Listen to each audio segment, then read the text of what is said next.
In the discourse yesterday, talking about VP Sara's statements during the November 23, 2024 press con, Senator Judge Risa Ontiveros stated, and I quote, "None of these statements are proof that the Vice President actually contracted an assassin or hired one. She is absolutely right." She then asked the question, why are these acts impeachable? To this question, the prosecution responded, "We understand that these statements may not actually 100% prove that she in fact contracted an assassin, end of quote. Hence, the prosecution admitted that the video does not prove any fact other than its existence. In simple words, there is no proof of any contracting of an assassin. The prosecution's admission before this honorable court made the respondent's position clear. The prosecution has no other competent evidence to prove that VP Sara contracted an assassin. Ang testimonya ni Kalilong, gaya ng iba pang ebidensya kuno ng prosecution, ay hindi sapat para patunayan ang paratang na ito. Trying to prove this stretched narrative using a hodgepodge of materials is a waste of this honorable court's time and the Filipino people's money. Si VP Sara na mismo ang nagsabi na hindi assassin ang kinausap niya. This term only came from people who took her statements out of their proper context and tried to exaggerate them for what they really meant.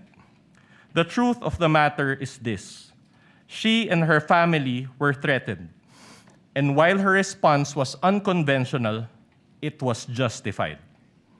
What triggered her response was a question about Operation Romanov, which is the plot to eliminate VP Sara and her entire family. The NBI's own records prove this.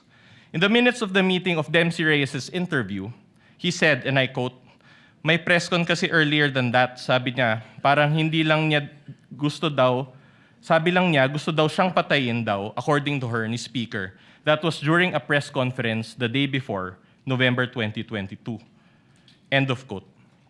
During the virtual press con, Princess Maui mentioned Operation Romanov again and even warned her about her safety. Reyes talked about it, Princess Maui reiterated it, but the NBI gaslighted it. When VP Sara uttered those words, she was not responding as Sara Duterte, the Vice President, but Sara Duterte, the wife, mother, daughter, and sister, who only sought to protect her own and her family members' lives. Operation Romanov is in place, and the threat against their lives is real.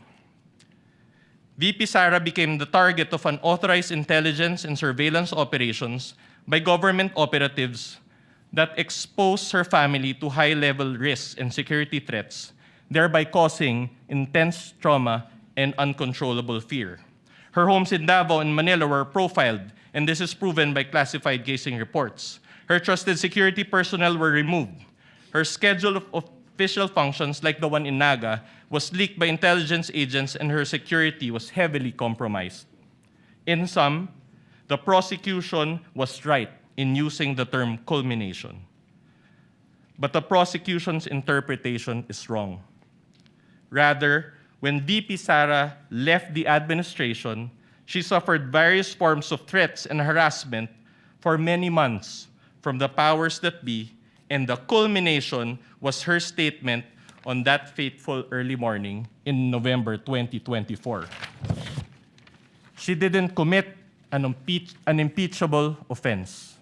She drew the line in the sand and said, "Enough is enough." That is the meaning, and that is the context. Finally, as to the alleged grave threats and inciting to sedition, these are defined by their Vice Penal Code and are punishable by prisión correccional. Thus, these fall under the jurisdiction of the MTC or first-level courts.